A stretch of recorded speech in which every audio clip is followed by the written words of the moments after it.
The Kings season comes to an end with a tough loss in Edmonton. We'll break it down, recap the series, and touch on what it means going forward on this edition of Locked On LA Kings.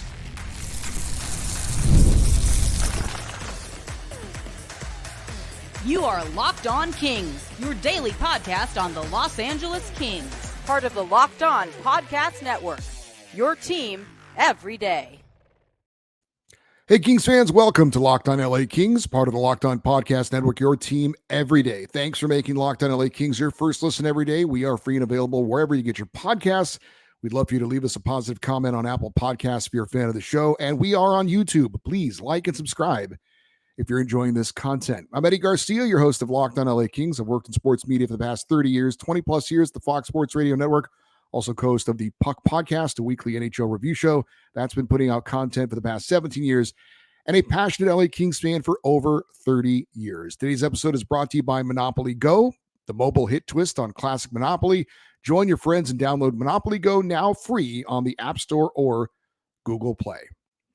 The LA Kings played Game 5 of their playoff series against the Oilers in Edmonton, looking to keep their season alive and force a Game 6 back in Los Angeles. As for the game day lineup, exact same lineup that we saw for the Kings in game number 4, where they played so well, but unfortunately came up short and put themselves in a do-or-die situation in game number 5. Anze Kopitar would center the top line with Quinton Byfield and Adrian Kempe. Philip Deneau, the second line center with Trevor Moore and Victor Arvidsson. Blake Lizotte, the third line center with Kevin Fiala and Trevor Lewis. And Pierre Dubois, the fourth line center with Carl Grundstrom and Alex Laferriere. The defensive pairings were Mikey Anderson and Drew Doughty, Vladislav Gavrikov and Matt Roy, Andreas Engelland and Jordan Spence. And in goal for the second straight game would be David Rittich, looking for his first ever win in a playoff elimination game and his first postseason win of his career. Cam Talbot would serve as the backup. As for the game, a quick recap on how the scoring went. We'll get much more in depth on the actual situations and what happened during the game coming up, but the Oilers would take the all-important first goal lead in this one, Evander Kane scoring to make it 1-0. However, the Kings would get some good luck and a fortunate bounce to tie up the game. Rookie Alex Laferriere getting his first career playoff goal off a bounce off the boards that went right in front of the net, basically putting it into an open net, and we were tied at 1-1. Vladislav Gavrikov and Matt Roy getting the assist. Second period, Blake Lizotte would get his first goal this postseason, a beautiful backhand pass from center ice to Victor Arvidsson. He would go in and make a beautiful wrist shot for the goal. Andreas Engelland also would get an assist on that play in addition to Arvidsson. And the Kings, for the first time in the series, grabbed the lead after the game had been, after there was a lead change. Unfortunately, though, the Oilers would score their second power play opportunity of the game. Leon Draisaitl with the goal. David Rittich almost made a spectacular save, but the puck was in his glove and it just went over the goal line. It was reviewed, and it was the right call, in my opinion. It was a good goal, and we were tied at 2-2. That's when things went sideways with some controversial penalties that were called on LA. We'll get more into that coming up in a moment, but Leon Draisaitl would score his second goal of the game just after the Oilers' power play expired to make it 3-2. Zach Hyman would score another goal for the Oilers just after another power play had expired, and it was 4-2 after 2 periods. In the third period, the only goal would be scored by Adrian Kempe of the Kings, his fourth this postseason, with Matt Roy and Kevin Fiala assisting. It made it 4-3. That was with the extra attacker in the final couple of minutes. The Kings would not be able to get the equalizer. That would be the final score, 4-3, and the Kings were eliminated from the postseason. As for the game stats in this one, Oilers get the 4-3 win. Shots on goal favored Edmonton 26-21. Power plays, this is misleading, but the Oilers were 1 for 5 while the Kings were 0 for 1. But 2 of those goals scored by the Oilers were right as the power plays expired for them. So officially, those aren't power play goals. Realistically, they were, because they had the puck in the Kings zone because of the man advantage, and they had the they scored those goals because they didn't. The Kings didn't have the extra defender out there. They were basically getting out of the penalty box and just coming onto the ice when those goals were scored. So again, it says 1 for 5 officially. More realistically, it was 3 for 5 for the Edmonton Oilers. Faceoffs won, favored the Kings 34-24. Block shots favored the Oilers 22-12, and hits favored Los Angeles 57-27.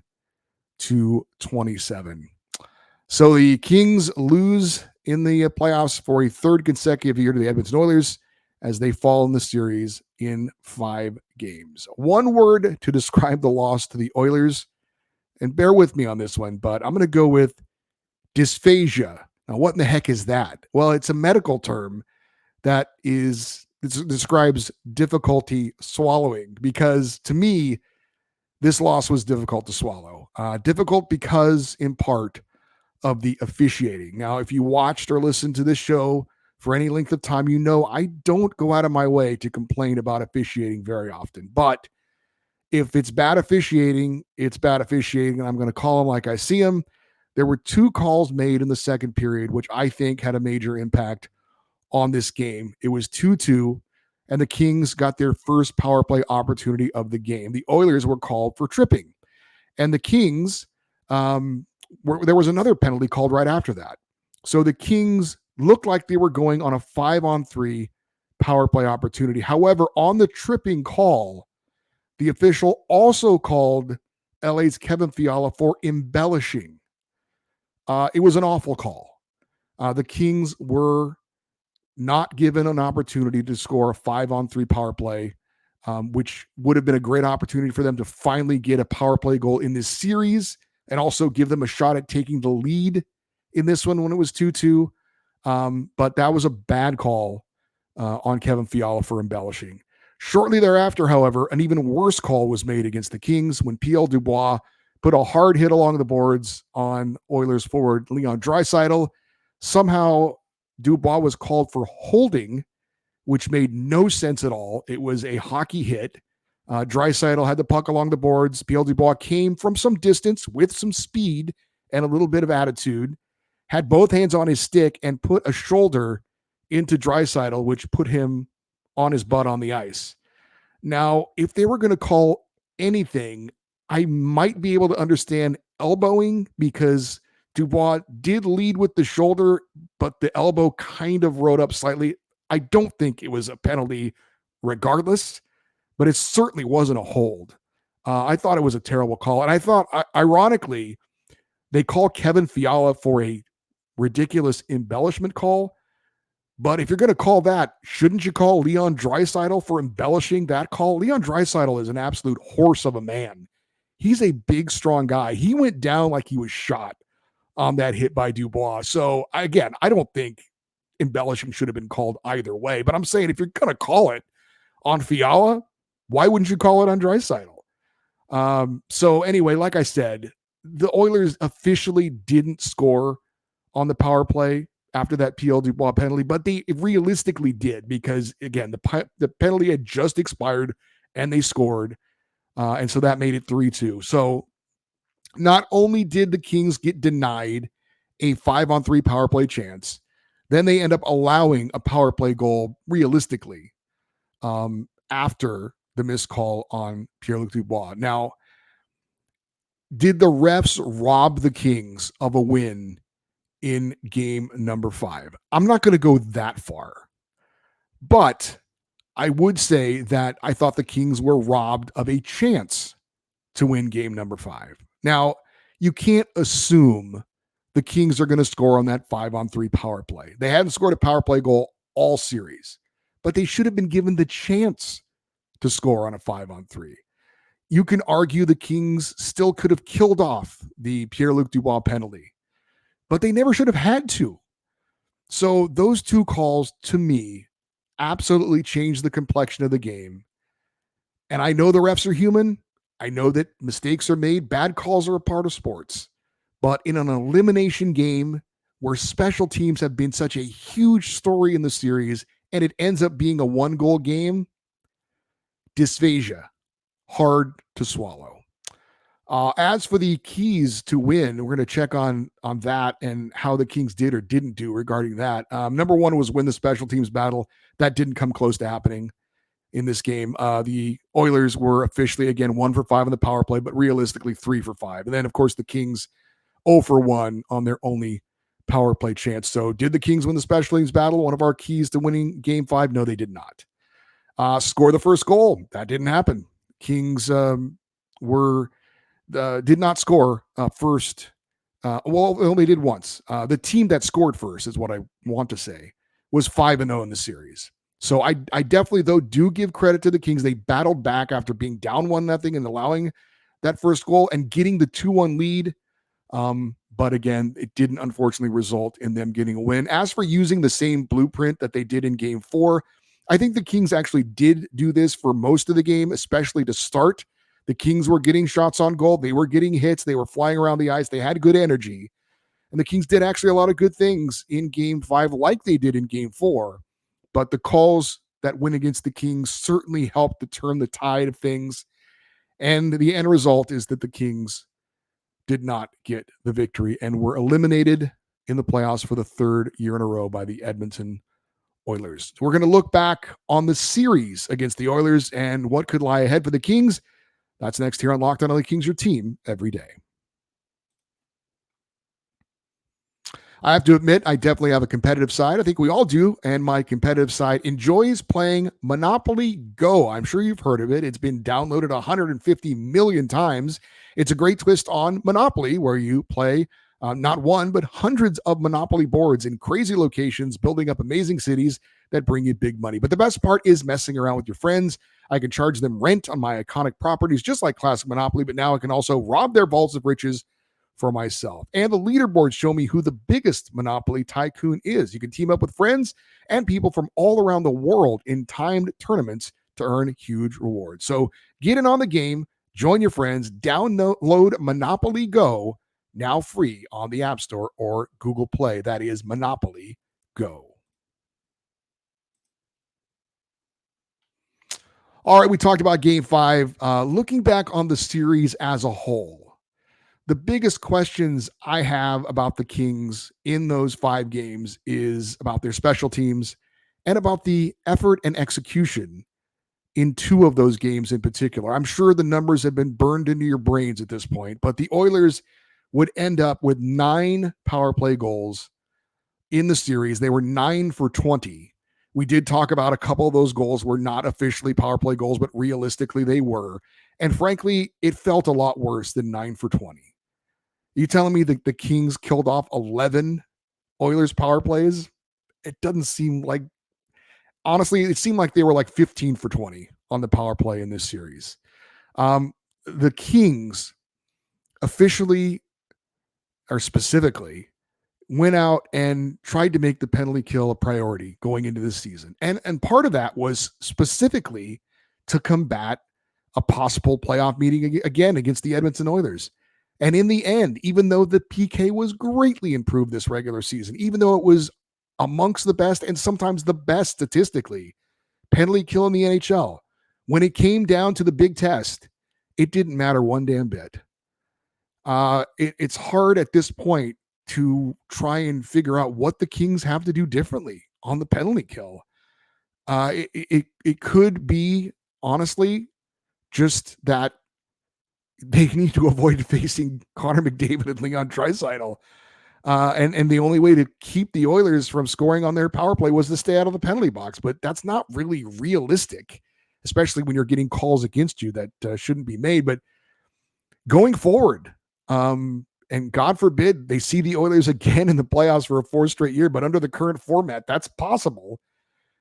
You know, I guess maybe the only answer at this point for the Kings is to get a lot better on the power play. So you try and fight fire with fire. But at this point, if you're asking me what do the Kings need to do differently on the penalty kill, I don't know. I honestly don't know at this point because they were much, much better.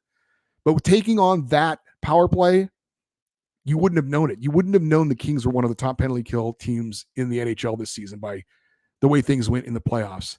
Like I said, got to get better on the power play. That's obvious. 0 for 12 in this series on the power play. There's no excuse for that. This team is not 0 for 12 bad on the power play. And I'll give some credit to the Oilers penalty kill for sure. But the special teams were the story of the first round of the playoffs for the LA Kings. The Oilers were exceptional and the Kings were dreadful. I thought the Kings actually, though, played pretty well in games 2, 4, and 5. I thought those were winnable games. Unfortunately, they only won one of them. But my question is, where was the effort and execution in games 1 and 3? The Kings allowed 4 first period goals in game 1, and it was pretty much over at that point. And then in game 3, they allowed 3 first period goals, and that was pretty much it. Very concerning, the effort to start games in the postseason for the Kings. It was there for 3 games. For 2 of them, it wasn't there. And especially game 1, the first game of the playoffs, how are you not ready to go in the opening game of the playoffs? But the Kings weren't ready to go in games 1 and 3. They did play well in 2, 4, and 5, but that's the series. And in addition to the special teams, and we talked about it during the regular season. That was one of the big fears I think a lot of people had, including myself, of this Kings team. At times, the Kings were a very good team, and at times they weren't. And that's the issue. Inconsistency. You cannot be inconsistent and expect to do anything in a playoff series. Unfortunately, that was the case for the Kings. So now what for the Kings? We were told by management, the coaching staff, even the players, that just making the playoffs wasn't good enough. And that's the right attitude to have. And that was the attitude the Kings should have had. They've gone to the playoffs 2 years in a row. It was time to take the next step. And it didn't happen. If just winning, if just getting to the playoffs is good enough, then I guess the Kings are fine. But they said that's not good enough. And the goal wasn't accomplished of getting out of the first round at the least to show progress. And it didn't happen. And you could even make the argument that the Kings have regressed. They were, 2 years ago, they went 7 games with the Oilers. Last year, 6, and now 5. So, how are things going to change going forward? Like I said, special teams have to be addressed and a more consistent effort from the Kings. You can't just be really good occasionally. If you're going to go anywhere in the playoffs, you have to be really good more times than not. So while we're very disappointed with this season and the outcome, and obviously the 3rd year in a row losing to the same team is tough to swallow, I do ask this question, though. Was this outcome unexpected? I'm not suggesting that the Oilers are unbeatable, but I think you also have to be realistic about this. The Oilers had a better regular season record. They had more points head-to-head against the Kings. They won the season series, and they'd beaten us the last 2 years in the playoffs. So I know we're all upset and frustrated about the outcome again, but this is the way it was kind of supposed to go, right? I mean, they've got 2 elite players. They've got 2 MVP caliber players in Connor McDavid and Leon Draisaitl, and we don't have any guys like that. We've got a lot of good players. You could even say a lot of very good players. And I think that was the hope in the end, right? That they may have the 2 brightest stars, but we've got the better team, right? Top to bottom. The depth is going to carry us through. Well, that really wasn't the case at all. So what do you think as far as the Kings going into next season? I would say for me, if you look at this season, the expectations for this season, what were your expectations going into it? I thought the Kings, if they played well, could be a dark horse Stanley Cup contender. And I think we all got maybe overly excited at the way the Kings played earlier in the season when they did look like a legitimate Cup contender. But then we came to realize, as I said, with the inconsistency, they were not considered.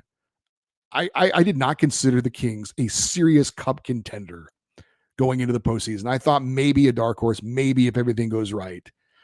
So again, we're disappointed. We're upset. We wanted to see progress, but I also can't deny that I think this outcome was probably pretty much what we kind of expected, that in the end, the Oilers were going to be the better team and that they would advance and the Kings wouldn't. Now, you certainly can be upset about the consistent effort, right? In the playoffs, like I said, games 1 and 3 wasn't good enough. Kings didn't seem ready to go from the start, and that's an issue, and you can definitely be upset about that. But in the end, it's hard not to say, honestly, if we're being honest about it, that the better team didn't win. So I guess the question is, when it's all said and done, how disappointed should we really be? Of course, like I said, the Kings sold us all year long on progress this year. That was, not making out of the first round wasn't going to be acceptable. So the result is now What's the end game? What's the result of not coming through? What's the result of not seeing progress? That's the big question going forward. And we're going to be talking a lot about that going forward. I mean, there's going to be a lot of time to talk about that going forward. And there's a lot of specific things. What are the Kings going to do with their goaltending position? What players are going to be back? What players are not going to be back? What additions need to be made? But the big question really is, who's going to be making those decisions? And are we going to see a GM change? Again, plenty of time to really get into that, and we will as this show transitions from the season, the postseason, and now into the offseason. And yes, we are still your team every day. Going into the offseason, this show isn't going anywhere. We're still here Monday through Friday talking about everything going on with the Kings, and a lot could very well be going on this offseason with the LA Kings. So we hope you're going to stick around with us and continue to be an everydayer going forward. But I do know that some people are more fans just during the season.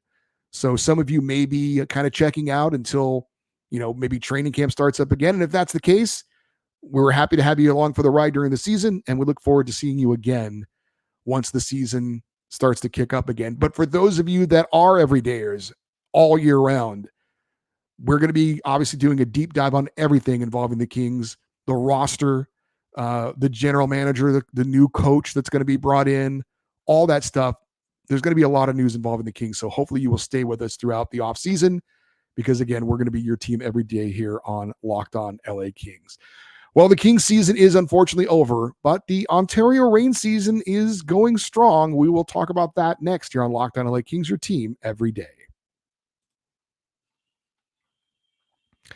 It is playoff time in the NBA and the NHL, even if it goes on without our LA Kings. And of course, baseball season is in full swing as well. And FanDuel is your place to bet on every game. Right now, new customers get $150 in bonus bets guaranteed. That is $150, win or lose. Bet on everything from slap shots to home runs to slam dunks, all on an app that is safe, secure, and easy to use. The Clippers are still battling in the playoffs, and the Dodgers are one of the teams to beat in Major League Baseball. It's a great time of the year to be a sports fan, and it can be even more fun by winning with FanDuel. You can bet on how many points Paul George will score or how many home runs Shohei Ohtani will blast. You can do it all with FanDuel.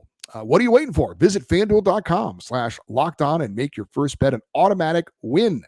FanDuel, America's #1 sportsbook. Again, now that the season is over, I know that some of you will be saying goodbye, and that's fine. That's the way some fans are. Some fans they want this 24/7 all year round, and some fans are like, all right, I'm here for the season, but when the season's over, I'm going to kind of take a break from it. Whichever fan you are, hopefully we'll see you back if you're going to check out for the start of next season. But if you are an everyday, if you're going to be with us the rest of the way, we're looking forward to getting into what's going to happen this offseason. Not saying we're excited about what could happen, but look, change does seem to appear to be necessary for the Kings, and hopefully that change will be a positive step in getting this team where we want to go, and that's not just getting in the first round of playoffs and losing to the damn Edmonton Oilers every year. So again, we will be here for all of that. If there's a GM change, if there's a coaching change, which there's going to be, the roster changes, all that stuff, we're here for it for you on Locked On LA Kings. Then we got the NHL draft coming up as well, free agency. Again, this show will be here with you Monday through Friday going forward for months and months to go. But I did want to get in on the LA Kings AHL affiliate, the Ontario Reign. We've touched on them throughout the year, usually doing our Monday Reign report. We've had some interviews occasionally talking about it, but because the Reign are still going on, again, we're definitely focusing on the Kings. That's going to be our priority, but we are going to follow the Ontario Reign around as well as they go on their quest to win the Calder Trophy, something that the Ontario Reign have never done in their existence. Matter of fact, they've only been out of the first round once. That was their first year in Ontario.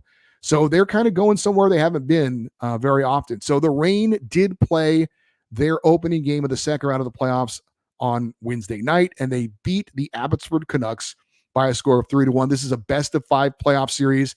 A scoreless first period, but then Reign captain TJ Tynan opened up the scoring in the second period to make it 1-0. Reign, third period, Alex Turcotte scored what would end up being the game-winning goal. Abbotsford would make it 2-1, but then Nikita Pavlichev scored to close out the scoring, and the Reign get the 3-1 victory. Goalie Eric Portillo, Who knows? Maybe the near future goaltender for the LA Kings. He's now 3-0 this postseason. He allowed just 1 goal on 24 shots. So again, the Reign lead this best of 5 series 1-0. Game 2 is coming up Sunday. And by the way, it will be televised here locally in Los Angeles. If you want to check that out, it's going to be on KCAL 9 coming up on Sunday. And I believe it's a 2 or a 3 o'clock face-off time. Apologies for not having that info. But I know it's an afternoon game. I don't recall if it's 2 o'clock or 3 o'clock. But again, if you want to check out that game, I'm going to be watching it. We're going to talk about what we see in that game number 2 for the Ontario Reign.